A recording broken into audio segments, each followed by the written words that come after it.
Hello, অনেক দিন বাদে একটা ইন্ট্রো ভিডিও বানাচ্ছি। তোমরা সবাই কেমন আছো? আমরা ভালো আছি। ইন্ডিয়া থেকে এসে অনেকটাই সেটেল করেছি। সবাইকে উইশ করি হ্যাপি ভ্যালেন্টাইন্স ডে। ভ্যালেন্টাইন্স ডেতে আজকে তোমাদের সাথে আমি একটা কেকের রেসিপি শেয়ার করব। কেকটার নাম ট্রেস লেচেস। এটা একটা মেক্সিকান ডেজার্ট। ট্রেস মানে 3 আর লেচেস মানে মিল্ক, মানে 3 রকমের মিল্ক দিয়ে এই কেকটা বানানো হয়। খেতে দুর্দান্ত হয়, তার জন্য তোমাদের বানিয়ে খেয়ে দেখতে হবে।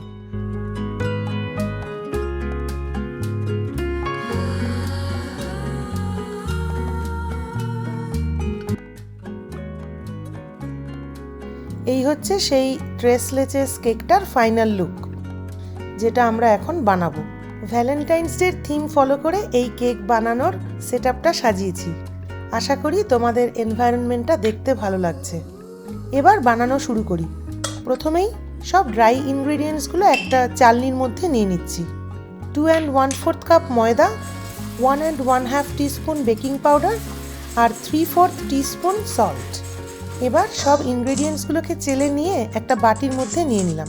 তারপর একটু ভালোভাবে মিক্স করে নিলাম।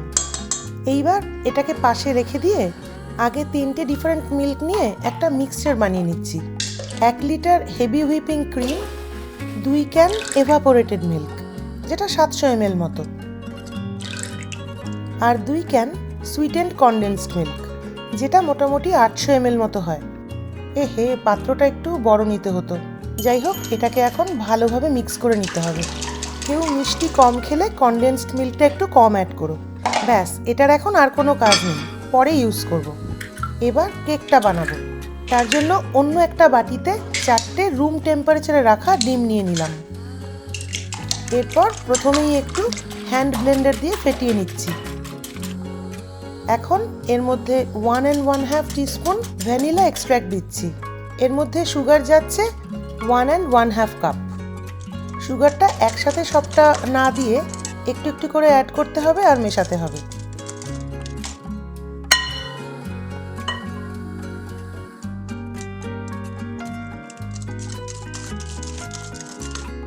এইবারে একটা ইলেকট্রনিক ব্লেন্ডারের সাহায্যে পুরোটা একটু মিক্স করে নিচ্ছি।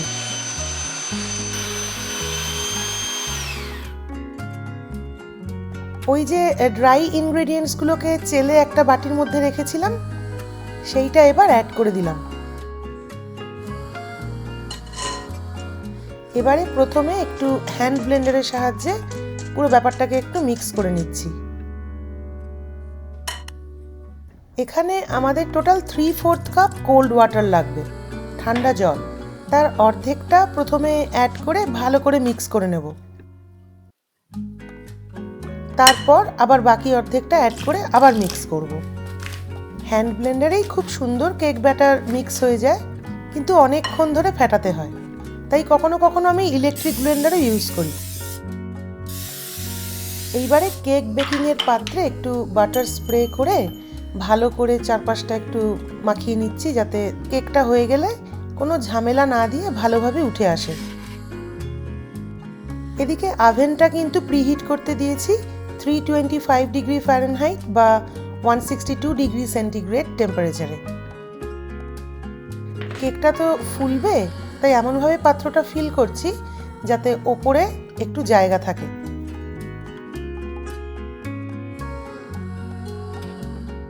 এবারে 45 মিনিটসের জন্য কেক দুটোকে বেক করতে ওভেনে ঢুকিয়ে দিলাম। 45 মিনিটস হয়ে গেছে। এবার এদের বার করে নিলাম। কেক একদম হয়ে গেছে। নিশ্চয়ই মনে হচ্ছে কই কেক তো এতটা ফোলেনি, তাহলে এই জায়গাগুলো রাখার মানেটা কি সেটা একটু পরেই দেখতে পাবে। আচ্ছা, এখন যেটা কাজ সেটা হচ্ছে এই একটু দূরে দূরেই কেকের গায়ে হোলস বানাতে হবে, যাতে কেকটা ভালোভাবে মিল্ক অ্যাবজর্ব করতে পারে। আর এই পুরো কাজটা কিন্তু কেকটা গরম থাকতে থাকতেই করতে হবে। আর এখন সেই যে মিল্ক মিক্সচারটা বানিয়ে রেখেছিলাম, সেইটা এই গরম কেকের মধ্যে আস্তে আস্তে অ্যাড করতে থাকলাম। মিল্ক মিক্সচারটা অ্যাড করার আগে কিন্তু একটু নাড়িয়ে নিতে হবে। অ্যাড করতে করতেই দেখতে পাওয়া যাচ্ছে যে কীরমভাবে কেকটা মিল্কটা অ্যাবজর্ব করে নিচ্ছে, তাই আবারও অ্যাড করলাম। যখন অ্যাবজর্বের প্রসেসটা একটু স্লো হয়ে যাবে তখন ওই কেকটাকে র্যাপ করে ফ্রিজের মধ্যে রেখে দিলাম। একইভাবে সেকেন্ড কেকটার মধ্যেও আমি মিল্ক অ্যাড করতে থাকলাম। আর তারপর অ্যাবজর্ব করার প্রসেসটা একটু স্লো হলে ওই একইভাবে র্যাপ করে ফ্রিজে রেখে দিলাম।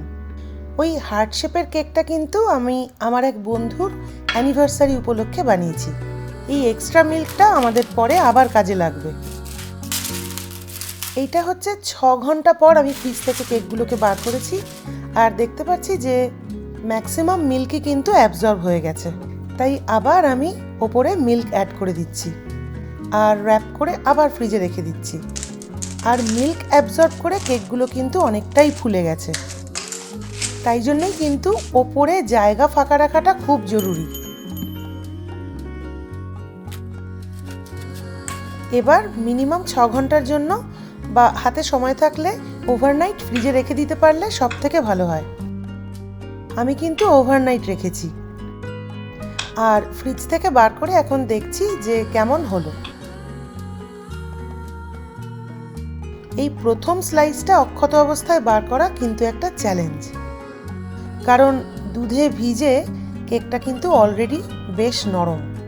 তবে অনেক খুটুর খাটুর করে সামহাও ম্যানেজ করে প্রথম স্লাইসটা না ড্যামেজ করে বার করতে পেরেছি। কেকের পুরো সেন্টার অবধি মিল্ক অ্যাবজর্ব হয়েছে, তাই জন্য এত সুন্দর নেট ফর্ম করেছে। একবার প্রথম স্লাইসটা বেরিয়ে গেলে পরেরগুলো বার করা এতটা চাপ হয় না।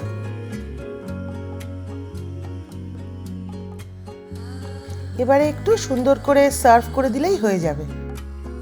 ওপরে একটু কায়দা মেরে মিল্ক মিক্সচারটা অ্যাড করে দিলাম, তারপর একটু হুইপিং ক্রিম আর একটা স্ট্রবেরি, ব্যাস রেডি। উফ, যা খেতে হয় না। আচ্ছা, কেকটা অবশ্যই বানিও আর কেমন লাগলো জানিও। ও বাবা, কবিতা বানিয়ে ফেললাম। যাই হোক, কেকটা বানিও আর কেমন লাগলো অবশ্যই জানিও। মাছরাঙা রূপকথার পরিবারে তোমাদের কেক বানানোর ছবি দিও। ব্যাস, আর কি। তাহলে আবার নেক্সট এপিসোডে দেখা হচ্ছে। নেক্সট এপিসোডটা হবে আমাদের আগ্রা থেকে জয়পুর যাব, আর তারপর রাজস্থান কন্টিনিউ করব। ট্রাভেল ব্লগ আসছে, তো ততক্ষণ টাটা। সবাই ভালো থেকো, সুস্থ থেকো। খুব তাড়াতাড়ি আবার দেখা হচ্ছে নেক্সট এপিসোডে। টাটা।